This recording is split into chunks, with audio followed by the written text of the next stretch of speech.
Amigos e irmãos em Cristo, a minha saudação a todos vocês nesta noite é com a paz do nosso Senhor Jesus Cristo.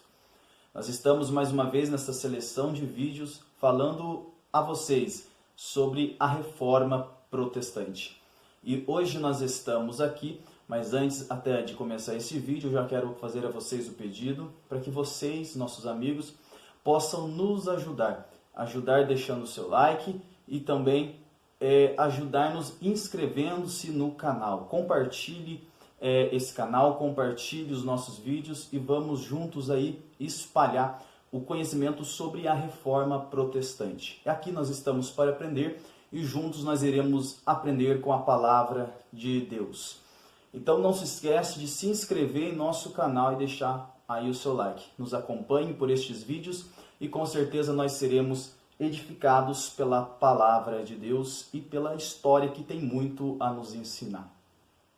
Em vídeos passados, eu já falei aqui sobre a Reforma Protestante. O vídeo, para quem não assistiu, ainda está disponível no nosso canal, o canal do YouTube. Vocês podem nos acompanhar por ali.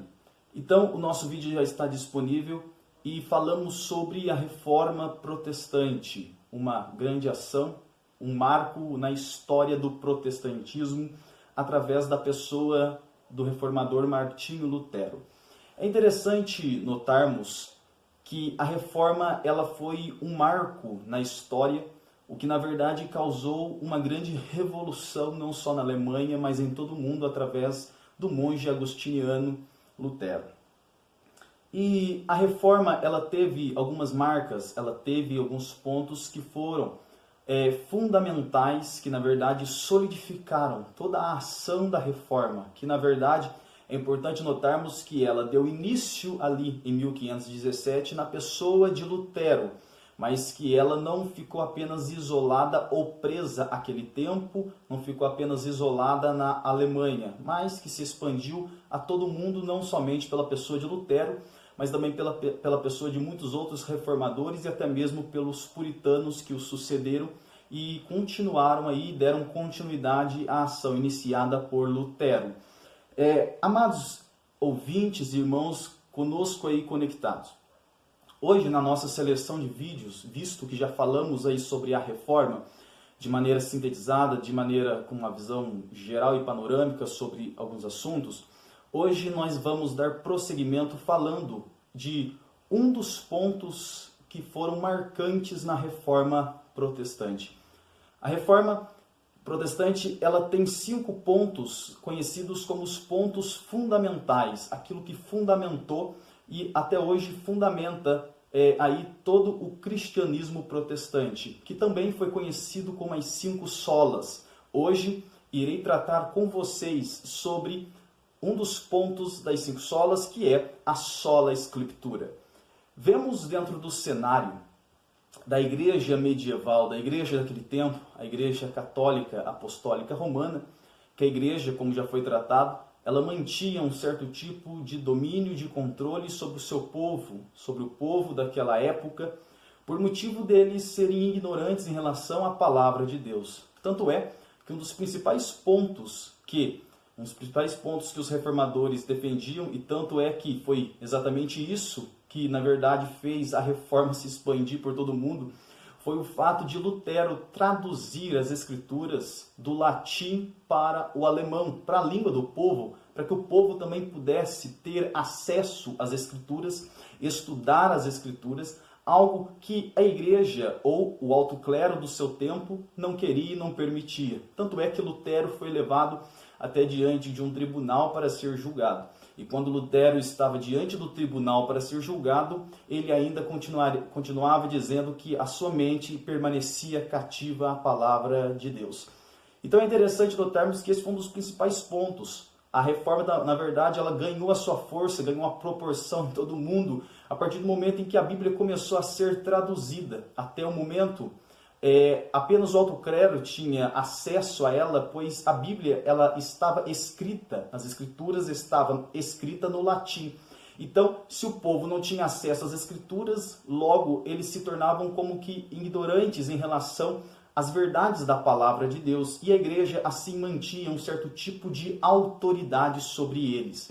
E um dos principais pontos deste tempo da reforma foi o fato de a igreja acreditar que ela possuía a autoridade suprema e não as escrituras. Desta maneira, a igreja estava colocada em uma posição superior às escrituras, algo que não soou bem aos ouvidos e ao coração dos reformadores. É bem verdade que muitos pagaram com a vida. O próprio John Hus morreu na fogueira por questionar a autoridade papal. Não só ele, como tantos outros que também morreram junto com ele, levados à Inquisição, porque, de certa maneira, desafiaram a autoridade do alto clero, a autoridade da igreja do seu tempo. Lutero foi um monge ousado, foi um monge que Deus usou em seu tempo para que pregasse as 95 teses no castelo de Wittenberg, na Alemanha, no dia 31 de outubro de 1517. Fato é que essas 95 teses, depois de ser publicadas e pregadas ali na porta do castelo de Wittenberg, ela também acabou se difundindo não somente na Alemanha, mas por todo o mundo, entre os alunos das universidades, e assim a reforma começou a ganhar uma proporção. E as 95 teses de Lutero era, na verdade, um convite para que a igreja, de maneira acadêmica, pudesse analisar os fatos e os pontos que ela colocava como verdades absolutas. E Lutero, então, entendia que toda aquela tradição que a igreja ensinava deveria ser questionada e deveria, então, ser analisada à luz das escrituras sagradas. Algo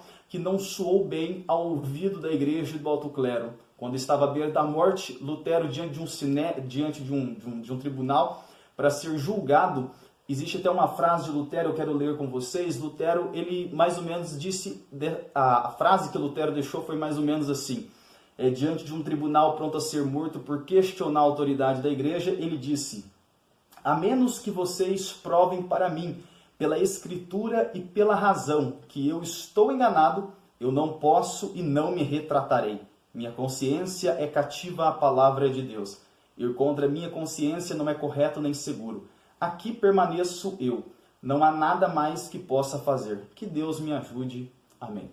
Lutero, então, se recusou de retratar-se, algo que a igreja pediu a ele, que ele se retratasse e que ele, então, abaixasse a guarda novamente para a autoridade da igreja, algo que Lutero não reconheceu e estava pronto até mesmo ir à morte pela verdade.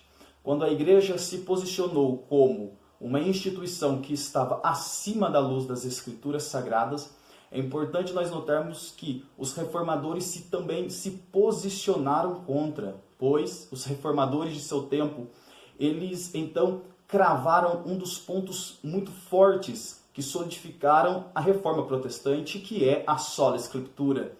A sola escritura é um termo latim que significa somente as escrituras. O que os reformadores estavam querendo passar à igreja daquele tempo e tentar dialogar com a igreja daquele tempo em debate teológico era que a verdade absoluta ela não estava na autoridade ou naquilo que a igreja ensinava em suas tradições, mas sim naquilo que realmente a Bíblia Sagrada ensinava, aquilo que realmente estava claro à luz das Escrituras Sagradas. Então, a marca da sola Escritura é a marca de que os reformadores lutavam para que a supremacia não fosse dos homens, mas que fosse sempre da palavra de Deus. A igreja dizia: a autoridade está sobre nós, é nós que ensinamos e é nós que impomos e dizemos o que é e o que não é a verdade absoluta. Enquanto que os reformadores, por outro lado, estavam dizendo: não, a autoridade não está com vocês e a autoridade não está com nós. A autoridade está unicamente naquilo que as Escrituras Sagradas nos dizem, aquilo que as Escrituras Sagradas nos ensinam. Então, o grito da Reforma Protestante foi: sola Escritura, não o ensinamento do alto clero, não o ensinamento de meros homens, mas o ensinamento das Escrituras Sagradas, pois ela está acima de tudo e ela está acima de todos. A Bíblia sempre estará em posição superior suplema. Então, é importante nós analisarmos esta maneira como os reformadores se posicionaram ao seu tempo. A Bíblia Sagrada, ela sempre estará sendo a verdade suprema do Deus eterno. Isso, os reformadores sempre bateram na mesma tecla e foi isso que causou aí uma das grandes reformas no meio da igreja medieval, conhecida como a Reforma Protestante. A palavra de Deus, ela é suprema, ela é autêntica e ela está acima de qualquer ensinamento do alto clero ou acima de qualquer ensinamento de qualquer homem que seja. A palavra permanece sendo a eterna voz de Deus, acima até mesmo da tradição da igreja. Então é interessante nós notarmos aqui a palavra de Deus, amados irmãos, é bem verdade que quando vemos esta maneira da palavra se apresentar na história através dos reformadores, nós também devemos contextualizá-la ao nosso tempo. Para que este vídeo não fique tão extenso, eu quero aqui já caminhar para o encerramento, mas antes, trazendo a nós aqui o contexto daquilo que os reformadores acreditavam-se ao seu tempo. A primeira marca da igreja, que é a sola escritura, é bem verdade que para falar sobre estas marcas que consideradas como a base da igreja protestante, na verdade, eu aqui teria que ter muito mais tempo para falar sobre ela, pois são campos vastos de informações. Todavia, historicamente, o que os reformadores defendiam é que a autoridade não está na tradição da igreja, e sim a autoridade está na palavra de Deus. Isso nós encontramos por toda a Bíblia. E é importante nós notarmos um seguinte aspecto. Se olharmos para Mateus, capítulo de número 4, nós vamos ver Jesus sendo levado ao deserto. E Jesus sendo levado ao deserto, a Bíblia diz que ele foi tentado pelo diabo. E Jesus, ele venceu pela palavra de Deus. Em Mateus 4, o diabo diz a ele: se tu és filho de Deus, diga que estas pedras se transformem em pães. Jesus olhou para o diabo e disse que nem só de pão viverá o homem, mas de toda a palavra que sai da boca de Deus.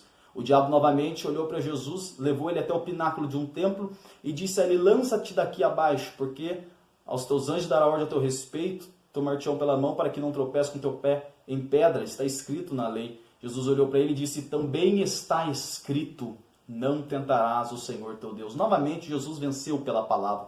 A terceira tentação que a Bíblia relata que o diabo fez a Jesus mostrou a ele todos os reinos do mundo e disse: tudo isso eu te darei, se prostrado me adorares. Jesus disse, usando novamente as Escrituras, dizendo a Satanás: ao Senhor teu Deus adorarás e somente a Ele prestarás culto. Ou seja, Jesus, ele venceu pela palavra. A palavra permanece sendo suprema. Se olharmos para Mateus capítulo de número 21, versículo de número 12 até o versículo de número 17, nós vamos ver Jesus entrando no templo aonde Anás e Caifás havia ali levantado um grande shopping center, estava ali vendendo, estava ali, transformou a casa de Deus em um grande shopping center, vendendo e negociando ali dentro. Jesus chega com o azorrague e começa a expulsar os cambiadores e diz a Bíblia Sagrada no versículo de número 13: e disse-lhe Jesus: está escrito, a minha casa será chamada casa de oração, mas vós tendes convertido em casas de ladrões. Jesus ao seu tempo entrou no templo e viu que eles estavam transformando a casa de Deus em um covil de ladrões. E Jesus ele não utilizou nenhuma artimanha filosófica, Jesus não usou nenhum argumento moralista, não. Jesus ele recorreu àquilo que estava escrito. Jesus recorreu à palavra de Deus dizendo: está escrito, a minha casa será chamada casa de oração. Ou seja, Jesus colocou ordem na casa e no templo através da palavra de Deus e não de meras filosofias. A igreja brasileira só entrará em um momento de reforma, atualmente, algo que é urgente ao nosso tempo, quando nós entendermos que a autoridade da palavra de Deus está acima de tudo e acima de todos. A igreja brasileira entrará nos trilhos novamente quando entendermos que o que deve reinar no nosso meio, no meio evangélico, no meio protestante, é a palavra de Deus. Portanto, que se levante novos reformadores gritando: sola Escritura. Necessitamos de pessoas levantando a bandeira da reforma e dizendo: somente as Escrituras. Os reformadores um dia gritaram e foram levados quase à Inquisição. Outros morreram, foram levados à Inquisição e morreram. Agora, este trabalho que os reformadores fizeram deve refletir no nosso tempo, em um momento de tamanha apostasia. Devemos olhar ao passado, olharmos ao princípio, olharmos à história e recorrermos aos mesmos métodos. Voltemos às Escrituras Sagradas e assim nós viveremos uma nova reforma no nosso meio, algo que é urgente para a igreja brasileira. Portanto, sola Escritura, somente as Escrituras. Deus em Cristo vos abençoe. Nos acompanhe por este canal, estará sendo postado mais vídeos aqui. Nos acompanhe pelo canal, deixe o like e se inscreva no canal. Deus em Cristo abençoe todos vocês. Amém.